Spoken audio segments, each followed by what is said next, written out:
ঘড়িতে তখন 7:30টার কাছাকাছি।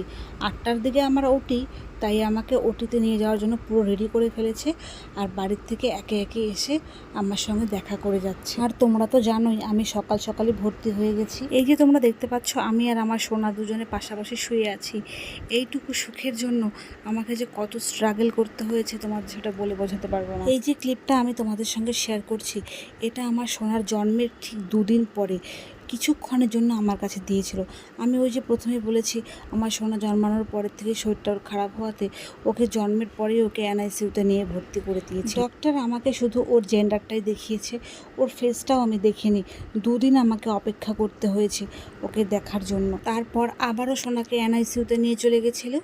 একদম বাড়ি ফেরার ঠিক 5 থেকে 7 মিনিট আগে সোনাকে আমি কাছে পেয়েছি।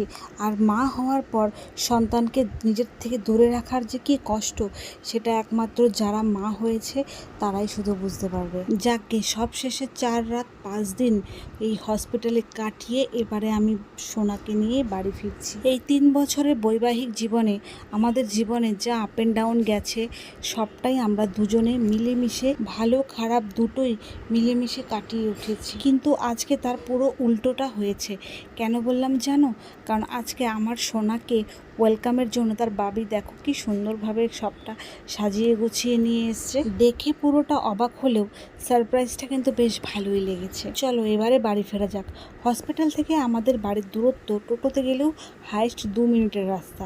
তাহলে ভাবতেই পারছো গাড়িতে আমরা কতটা তাড়াতাড়ি চলে এসেছি। বেবি ওয়েলকামের শুরুর দিকটা আনন্দের হলেও শেষের দিকটা একদম নিরাশা।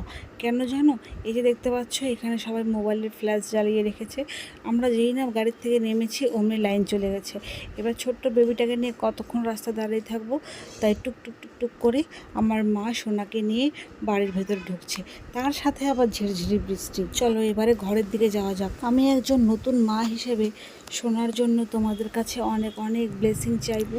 তোমরা ওকে অনেক অনেক আশীর্বাদ করো, অনেক অনেক ভালোবাসা দিও। ও যেন সবসময় সুস্থ থাকে, ভালো থাকে। তবে বন্ধুরা এখনকার মতো বিদায়। তোমরা সকলে সুস্থ থেকো, ভালো থেকো। আবার দেখা হবে সুন্দর আরও একটা মিনি ব্লগে।